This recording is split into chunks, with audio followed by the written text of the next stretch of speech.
दोस्तों classic division का अच्छा खासा स्टडी करने के बाद मैं ये वीडियो रिकॉर्ड कर रहा हूँ because recently Dubai pro show में मैंने टेरेंस रफिन को जीतते हुए देखा है। बल्कि जो सेकंड नंबर पे आए थे वो ज़्यादा हार्ड थे उनसे। बट दोस्तों जो लोग कह रहे हैं कि पोजिंग की वजह से टेरेंस जीते, बट दोस्तों मुझे लगता है पोजिंग इज डेफिनेटली देयर। हर एक डिवीजन में पोजिंग देखी जाती है, किस तरीके से एथलीट खुद को प्रेजेंट कर रहा है स्टेज पे, किस तरीके से ट्रांजिशंस ले रहा है, राइट। बट मुझे लगता है कि अभी भी क्लासिक फिजिक में उनकी फ्रेम फर्स्ट प्रायोरिटी है। बिकॉज अगर आप देखोगे देन वो उतने ज़्यादा फुल भी नहीं थे टेरेंस, वो थोड़ा सा फ्लैट साइड पे थे, बिल्कुल फ्लैट साइड पे थे थोड़ा सा। और अगर मैं बात करूँ पूरी तरीके से, अगर वो फ्लैट साइड पे होते देन डेफिनेटली वो नहीं जीतते। बट थोड़े से वो फ्लैट थे, बट इसी की वजह से वो कंडीशन लाने में कामयाब हो गए। और उनकी फ्रेम काफ़ी खूबसूरत थी। मतलब ये फिजिक देख के ही पता चलता है कि athlete belongs to classic physique, right. और उसके बाद अगर मैं बात करूँ पोजेस की, देन जो पोज होल्डिंग कैपेसिटी है, जो एबिलिटी है टेरेंस की, वो जस्ट नेक्स्ट लेवल है। और मुझे लगता है यही उनके पोजिंग प्रैक्टिस को दर्शाता है और कितने अच्छे पोजर है वो खुद को शो करते हैं, राइट। तो इसी के बेसिस पे मुझे लगा कि विजली विजर्स जिन्होंने रिसेंटली दुबई प्रो शो में कम्पीट किया था और उसके पहले भी उन्होंने एक शो जीता है, राइट, ओलंपिक का क्वालिफिकेशन लेने के लिए। पर बात करूँ ब्रियन की, देन उनको जो सारे नए एथलीट्स आ रहे हैं क्लासिक फिजिक में, वो उनको पीछे पीछे ढकलते आ रहे हैं। बिकॉज अगर बात करूँ मैं मिराकल बियर मतलब अर्स कैलिसेंस की, देन वो भी नए आए थे और डायरेक्टली उन्होंने थर्ड पोजीशन ग्रैब करी और फोर्थ पे ब्रियन चले गए थे, राइट। तो मुझे लगता है दोस्तों ब्रियन हमेशा टॉप 5 में आने के लिए तो कामयाब होते हैं। बट अगर कंपैरिजन हो विजली विजर्स वर्सेस ब्रियन आंसली, तो कौन जीत सकता है?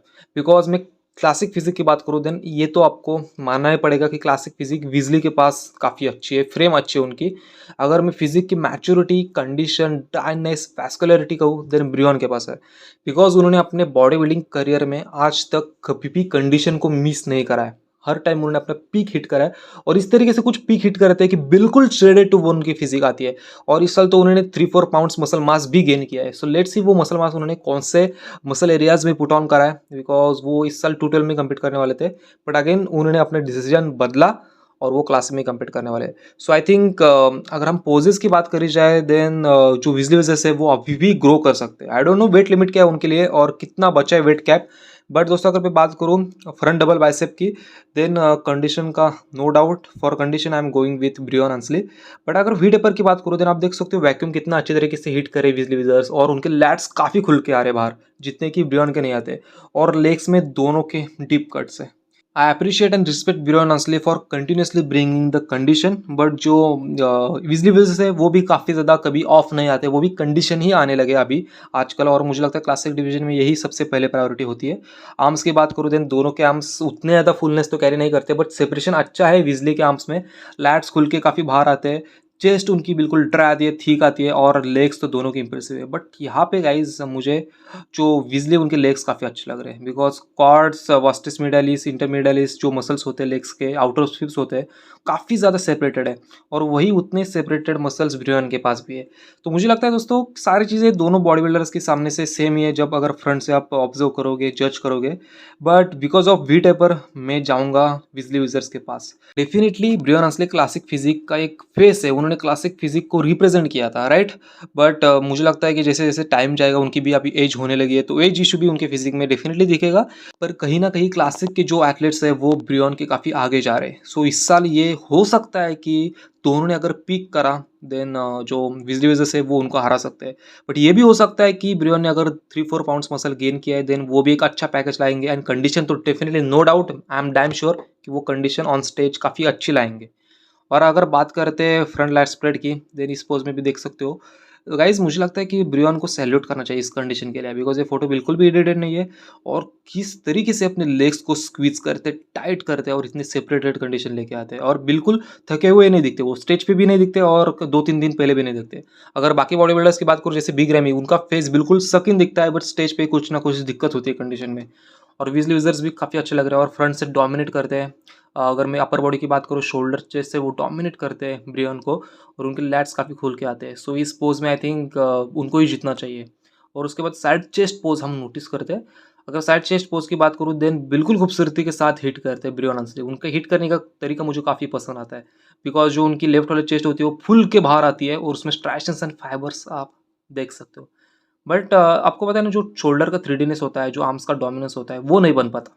बिकॉज आप उनकी चेस्ट देख लो और उनकी लोअर बॉडी देख लो, बिल्कुल डोमिनेट करिए, और किसी भी क्लासिक किसी एथलीट को डोमिनेट कर सकती है। पर शोल्डर और आर्म्स उतने ज़्यादा फ्लैट लगते हैं, उतने ज़्यादा मतलब हार्ड तो डेफिनेटली लगते हैं, पर शोल्डर में उस तरीके से फुलनेस नहीं आ पाता जो फुलनेस आपको विज़ली की फिजिक में दिखेगा। और डेफिनेटली विज़ली की चेस्ट भी काफ़ी अच्छी है, बट कहीं न कहीं दोस्तों इस पोज़ में मैं उनको पीछे ही रखूँगा, ब्रियन को जिताऊँगा, बिकॉज़ ब्रियन के ग्लूट्स देख लो, हैमस्ट्रिंग देख लो, ओवरऑल लेग्स की कंडीशन देख लो, सेपरेशन देख लो, he is much ahead than Wesley विज़ेस, और उनको डेफिनेटली जहाँ पे क्रेडिट मिलना है वहाँ पे मिलना ही चाहिए। एंड इस पोज़ में मुझे नहीं लगता कि वो इस साल ब्रियन को हरा सकते।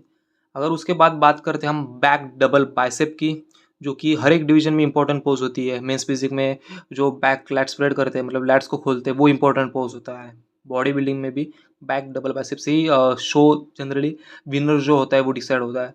अगर बैक डबल बाइसेप की बात करूँ देन यहाँ पे पूरा खा जाते हैं ब्रियन उनको, और इसीलिए मुझे अभी भी लगता है कि इस साल भी ब्रियन जीत सकते हैं। बिकॉज आप देखो, खुद नोटिस करो, बिकॉज मैंने पहले ही कहा था वीडियो के स्टार्टिंग में कि जो विजली है वो और भी ज़्यादा ग्रो कर सकते हैं, और जब वो ग्रो करेंगे लोअर बैक में मास आ जाएगा, 3Dनेस आएगा, and first of all most important muscle maturity आएगी, देन वो टॉप बॉडी बिल्डर्स को हरा सकते हैं। और ग्लूट्स एंड हैमस्ट्रिंग में वो पीछे रह जाते हैं, और बिल्कुल उनको ग्लूट्स और हैमस्ट्रिंग को शो नहीं करना आता as compare to other athletes. आप ब्रियन को देख सकते हो, मतलब हैमस्ट्रिंग ग्लूट्स ऐसा लगता है कि स्किन है ही नहीं, डायरेक्टली बोन्स विजिबल है उनके, बिकॉज उनका जो एनाटॉमी है बोन्स का वो भी काफ़ी अच्छा है, बैक भी बिल्कुल कंप्लीट आती है, और इतनी पेपर स्किन उनकी आती है guys, shredded to bone physique, and definitely hats off to Brian Hansley. और यही वो कारनामा कंटिन्यूसली कर रहे हैं अपने बॉडी बिल्डिंग करियर में, और बैक से बिल्कुल यहाँ पे इंप्रेस नहीं कर रहे। और जो ब्रियन हंसली वो बिल्कुल रिफाइंड लग रहे, फुलर लग रहे, वैस्कुलर लग रहे। And I think classic division को जो ब्रांड बना है क्रिस बमस्टर ने, उनमें डेफिनेटली ब्रियन हंसली का भी सबसे बड़ा हाथ है। अगर मैं बात करूँ देन ब्रियन हंसली या फिर क्रिस बमस्टर, इन्हीं की वजह से क्लासिक डिवीजन को जाना जाता है, राइट। आर्स कैलिसिंस्की भी बिल्कुल एक क्लासिक फिजिक को शो करते, रिप्रेजेंट करते हैं, बट कंडीशन के मामले में जो एक स्टार्टिंग करी थी वो ब्रियन ने करी थी, और उसी लेगेसी को फॉलो किया था क्रिस बमस्टर ने, और अभी तक करे। एंड डेफिनेटली नो डाउट अगर विनर की बात करी जाए देन इस साल भी क्रिस बमस्टर को हराने के लिए ऐसा कोई दावेदार बंदा नहीं है जो कि जीत सकता है, जो कि क्रिस बमस्टर को वन साइडेडली हरा सकता है। डेफिनेटली रेमोन एक अच्छी फिजिक है, जजेस भी उनकी फिजिक को नोटिस कर रहे हैं, पसंद कर रहे हैं। अगर रेमोन अपने पोजिंग पे ध्यान देंगे, बिल्कुल क्लासिक तरीके से हिट करेंगे ना, देन उनका हर एक मसल ग्रुप क्रिस बमस्टर से काफ़ी अच्छा लगेगा। आपको क्या लगता है इसके बारे में, आप डेफिनेटली बता सकते हो। दोस्तों ये 4 ही पोज थे, डेफिनेटली मुझे लगता है इस 4 पोज पे भी डिसाइड हो सकता है कि कौन जीतता है। बट गाइज 2 पोज, अब जैसे मैंने कहा विजली विजर्स ने जीते, 2 पोज जीते ब्रियन हंसली ने। अगर ऑब्लिक्स की भी बात करी जाए, अगर एप्स की बात करी जाए देन उसमें भी विजली विजर्स जीतेंगे। बट ओवरऑल अगर बात करी जाए देन मुझे लगता है एक मसल क्वालिटी के लिए डेफिनेटली यहाँ भी ब्रियन हंसली को प्रायोरिटी मिलेगी इस साल, एंड डेफिनेटली मिलनी भी चाहिए, बिकॉज मसल मैच्योरिटी तो टाइम के साथ आती है, आई एक्सेप्ट दैट, बट बार बार कंडीशन को नेल करना it's not easy thing as a bodybuilder, तो वो ब्रियन हंसली करते हैं। आई होप ये वीडियो आपको काफ़ी एंटरटेनिंग लगा होगा, और मैंने ऐसे बंदे के साथ उनका कंपैरिजन किया, ऐसा नहीं कि विजली विजर्स बिल्कुल बॉटम के एथलेट्स है और ब्रियन हंसली बिल्कुल टॉप के एथलेट है। लास्ट ईयर के ओलंपिया में विजली की पोजीशन थी 8th एंड ब्रियन की पोजीशन थी 4th, तो डेफिनेटली कंपैरिजन बनता है, बिकॉज टॉप 8 का बॉडी बिल्डर भी टॉप 5 में आ सकता है, राइट।